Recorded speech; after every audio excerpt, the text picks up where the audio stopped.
In this week's video, I'll be showing you, from beginning to end, how I made these two vases. One more angular in nature, whilst the other is more cylindrical. At the end of this video, I'll also show you how I wrapped them up, as these were a wedding gift for some friends of mine. With two balls of stoneware clay wedged up, the throwing of this pair can begin.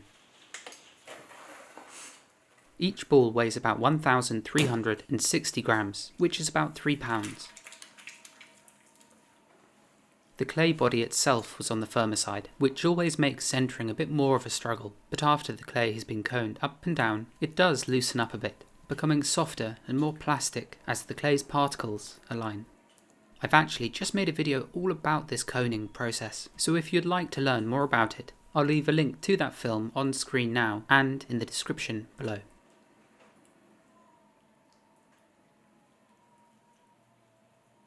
With the piece of clay centered, a well is opened up in the middle and I plunge my fingers downward, leaving about 6 or 7 millimeters in the base. The expanse of the base is then widened, and then I collar the thick donut of clay upward. This thins the walls a bit and makes them easier to pull, and points them in the direction of travel, which is of course up in this case. From this point I can begin pinching the walls and lifting them up properly. To make this process work, my hands must be wet, as must the walls of the pot. I spin the wheel at an even rate and move my hands up the walls in one constant motion.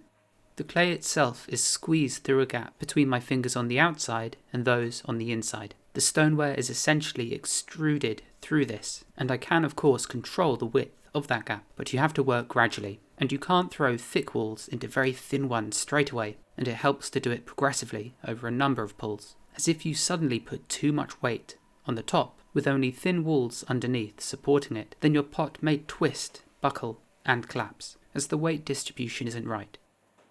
For the next few pulls I switch to using a sponge on the outside, as it can be soaked in water, which helps keep your fingers wet as the walls are lifted up very slowly and evenly. You can also use a knuckle on the outside to do this, but if you find your hands are drying out quickly, then I'd recommend using a sponge. I found it especially useful when throwing with larger amounts of clay, as the extra water and the wider surface area you can push with helps forming the indent at the bottom before committing to the rest of the pull. And before somebody comments about it, that isn't my carbon monoxide detector that's going off. It's my neighbour's, and he's away, and there's nothing I can do. So you may hear it sporadically throughout this process, but at least you won't have to live with it for 3 weeks, like I did.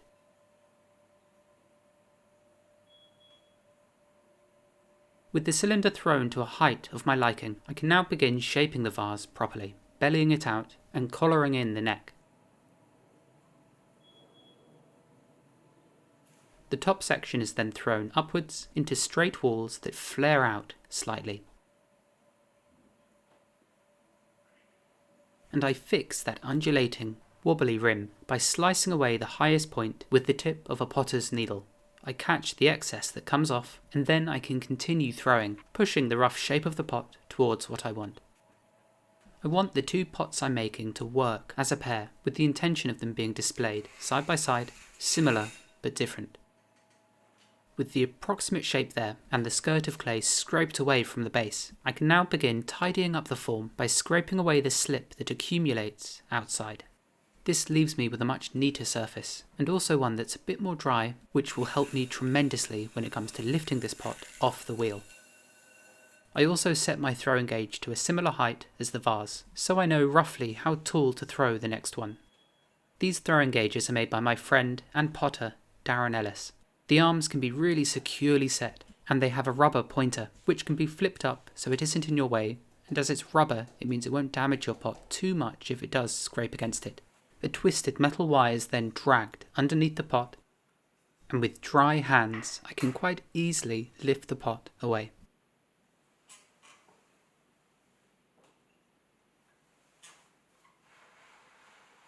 On to the next, which should be an easier shape to make, as essentially it's just a cylinder with another smaller cylinder on top, although some of you have commented that they look a bit like artillery shells, but I'll let you be the judge of that. I'll show this piece being thrown sped up, as the process really remains the same for much of it, apart from the shaping, of course.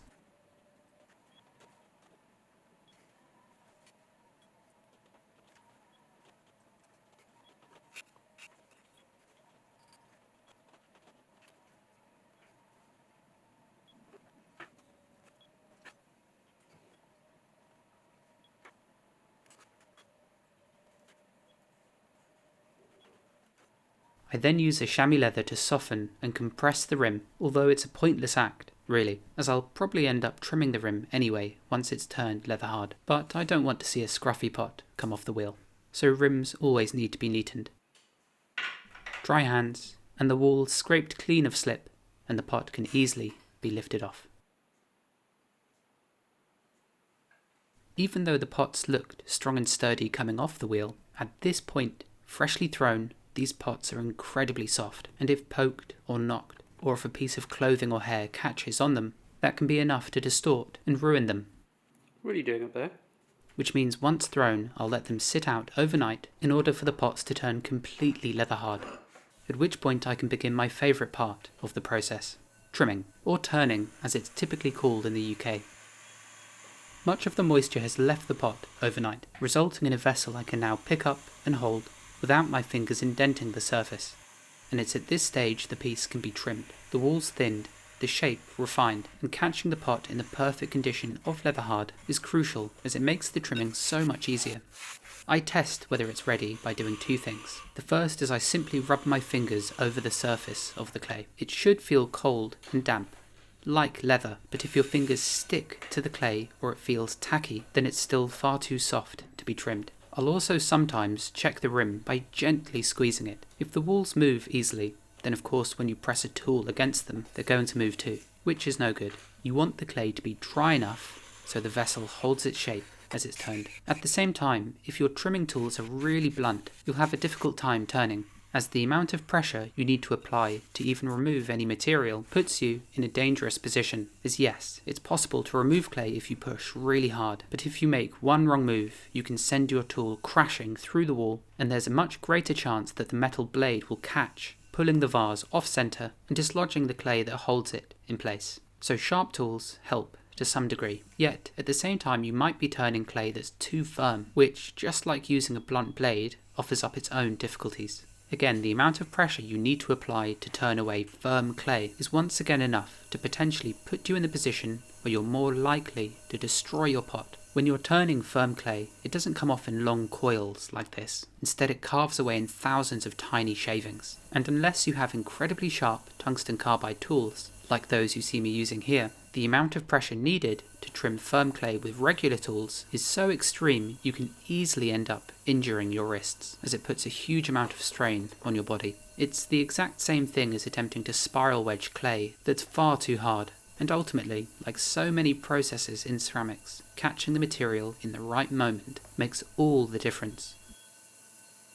With the walls trimmed, work on the base can begin, and whilst I push in with the tool to remove clay, I'm also keeping the pot steady from the outside by cupping a hand on the outside of the form and firmly holding it, as the pot will want to tip to one side as I push the turning tool closer to the edge.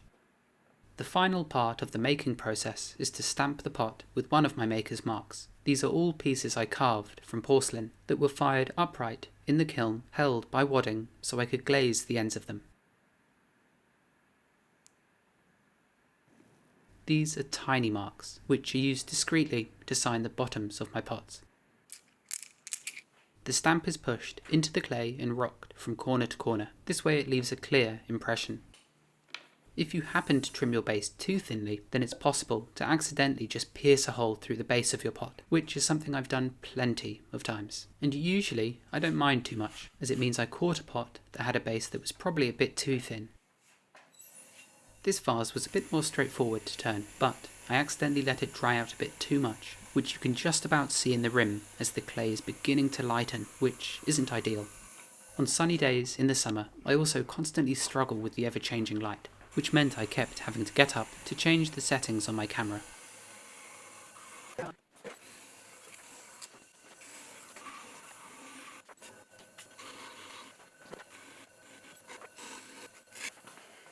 The firmer clay is harder to trim without the tools chattering. This is when the blades of the turning tools begin to bounce on the surface, digging in intervals and creating a chattered texture in the clay. This can be done intentionally, but when you're trying to turn very smooth, flush surfaces, it can be a pain to prevent. And so, if it does occur, I tend to scrape over the chattering with the sharp, flat metal kidney, removing the highest point of the texture and gradually bringing it back down to being smooth. There are definitely better ways of doing this, but as long as I apply enough downward pressure as I turn, which is exactly what I'm doing with this spinner tool, then the pot should stay in place.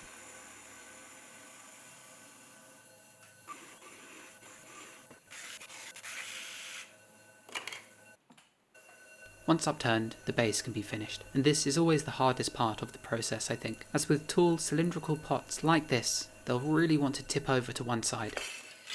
And it's easier than you think to trim away too much, or to trim a hole in the bottom of your pot.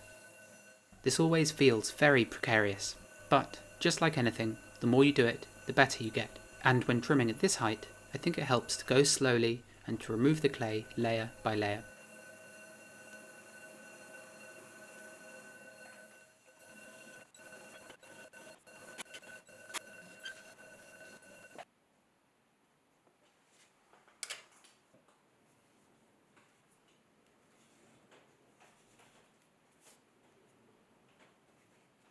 With the 2 vases now finished, they need to dry out until they're bone dry before they can be bisque fired to 1000 degrees Celsius. And for the initial part of that drying, I'll let them sit underneath some plastic that's loosely draped over them. Drying pots is never something you want to rush, unless of course you absolutely have to. But if you have the time and you can control how they dry, then it's worth taking it slowly. Especially with flatware like plates, as they can warp or curl up to one side and even crack if they're dried too quickly. All the bone-dry pots are then placed into an electric kiln for a biscuit firing to 1000 degrees Celsius. The pots can touch at this stage, and they can be packed all jumbled up like this as long as nothing moves unsteadily. When bone dry like this, the pots are obscenely fragile, so they're placed inside and stacked with real care, as all it would take is one tiny knock to chip the clay, scratch it, or even crack it. And if you don't realise you've done that before they've been fired, then the clay can no longer be recycled and reused. I set the program and switch the kiln on, whereupon it fires automatically overnight as the coiled up elements in the walls of the kiln heat up. Early the following morning, the kiln has already dropped down to 600 degrees, so I switched the power off, and this kiln should now be ready to unpack the following morning.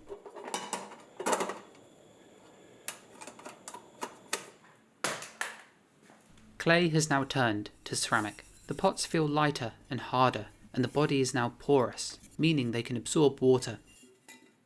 They are of course still very fragile too, so whilst they can be picked up easily without worrying about them cracking, if you were to squeeze one really hard or knock it firmly, the pot would easily break. Now, before these pots can be glazed, I first coat the base with a layer of wax. This acts like a simple resist, and it will stop the glaze from adhering to the bottom portion of this pot, as if I did glaze this entire pot and then fire it. The glaze that covers the bottom would turn into molten glass, fusing the pot to the kiln furniture and resulting in it probably having to be broken off, definitely damaging the pot, and worse, potentially the kiln shelf on which these were fired on. I'm going to glaze both of these pots in 2 parts. First, the outside, which I do by plunging them into a bucket, like so. It's held underneath for about 6 or 7 seconds, and then I quickly remove it. I gently shake it and rotate it, so the drips run off evenly and don't accumulate on one side. Then, the following day, once the glaze on the outside has dried, I pour some more inside the vase, being careful not to drip any excess on the outside of the shape. I then delicately handled the exterior as it's already been glazed, and then I pour the glaze out as I rotate the pot.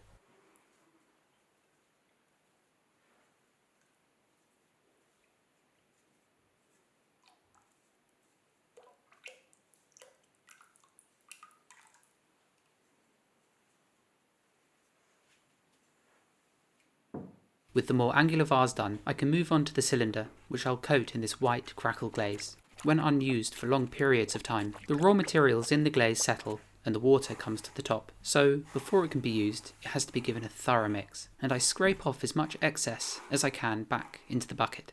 The vase can then be dipped in, which I did with 4 fingers here as I couldn't fit my hand inside it.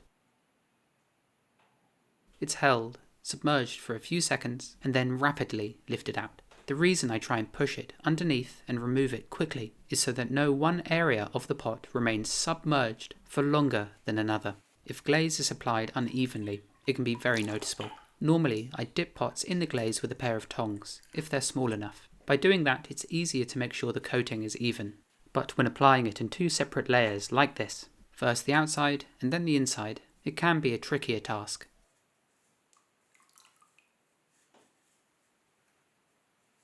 The next day, once the glaze surface is totally dried out, I'll fettle the glaze smooth, anywhere there may be a stray drip or a slightly uneven surface, to make it as flush and uniform as it can be all the way around. The rim often needs the most attention on pots like this, and I also rub over any of the larger bubbles in the surface of glaze, the tiny craters you sometimes get.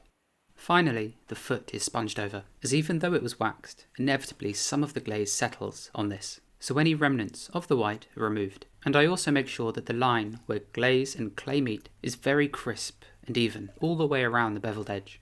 This particular glaze is very stable, and it barely moves from where it's coated on the pot, so normally I don't have to worry about it being applied too close to the base of the pot, as it very rarely moves beyond where it's applied, unless I either glaze it too thickly or it's overfired. The next step is to pack the gas kiln, and I'll be placing the pair of vases on this top shelf amongst a number of taller vessels that just about squeeze inside.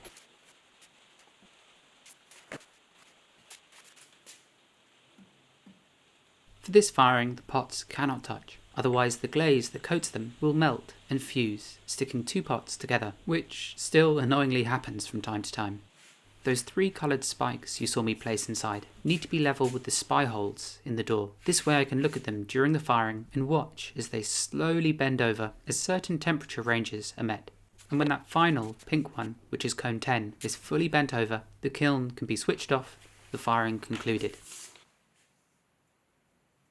Early the following morning, the kiln is lit and the firing can commence. It takes about 8.5 hours normally, with the temperature gradually being risen from 0 to 1290 degrees Celsius, with the reduction atmosphere being initiated at exactly 860 degrees. I light the kiln with the door open and then swing it closed and seal it tight, from which point, especially near the beginning, I check the kiln every 30 minutes and increase the gas pressure as needs be. You don't want to rush the early stages when there could be some moisture still left in the clay and glazes, as doing so can cause pots to explode.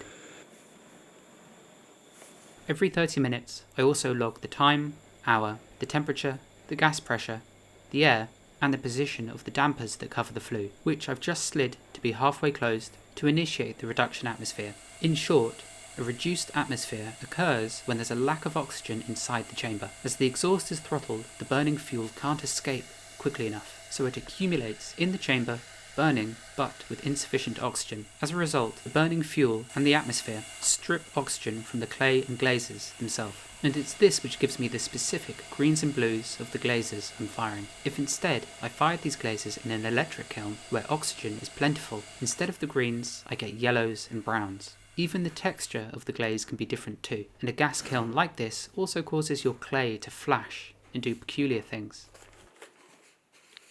About 36 hours later, after the kiln has cooled down enough, it's ready to be unpacked.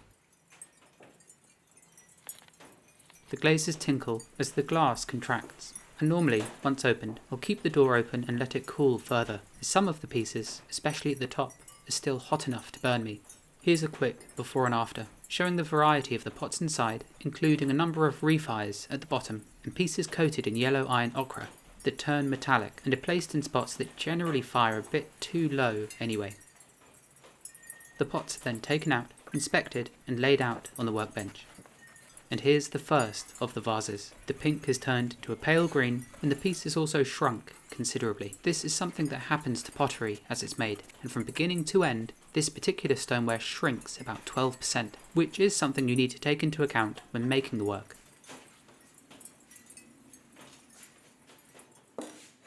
The final step for these two is to very quickly sand the bottoms of each. To do this, I'm using a Diamond Core Tools diamond pad, and I'm only sanding it enough to take away the coarse specks of grit that would otherwise be enough to scratch a wooden tabletop if dragged. If I were to sand the base too much, I would actually remove the flashed colour which is given to the pots by the reduction firing process, as soluble salts in the feldspar volatilise and colour the clay. If I did get rid of this, I feel like the pots would lose part of their character, so I only ever sand them enough just to take the edge off.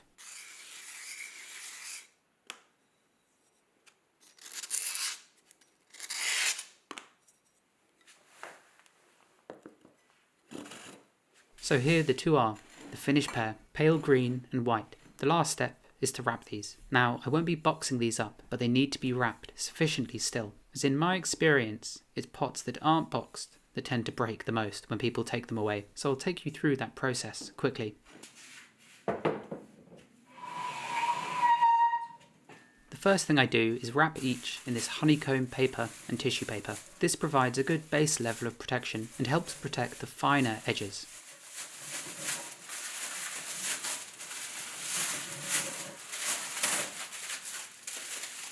This stuff's taped on using this paper adhesive tape. I have switched to using only recyclable materials for my packaging, although as a business ordering so many things throughout the year, I do end up with bubble wrap and other plastic materials, which I always reuse as best I can when sending out my own parcels. Next, and this is overkill, I'm wrapping them in 2 layers of this paper bubble wrap, which is really great, sturdy stuff, but it does utterly stink, especially when I'm using a new roll which I've just unwrapped.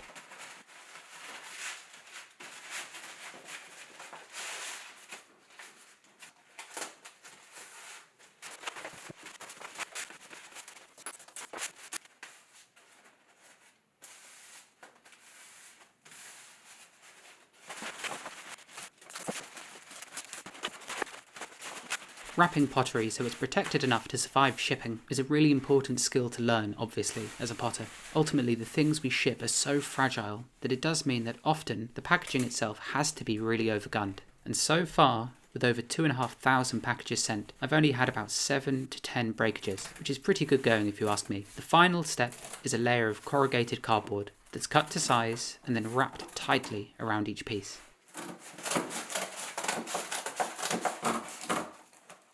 This adds a protective shell, and it's almost like encasing the pot in its own tiny box. And the last thing I'll do for these 2 pieces is wrap them up in prettier paper and tie them off with a bow. But I'll do that at home. In the past I've made a video that's completely dedicated to how to wrap pots for shipping, and I'll leave links to that film in the description below.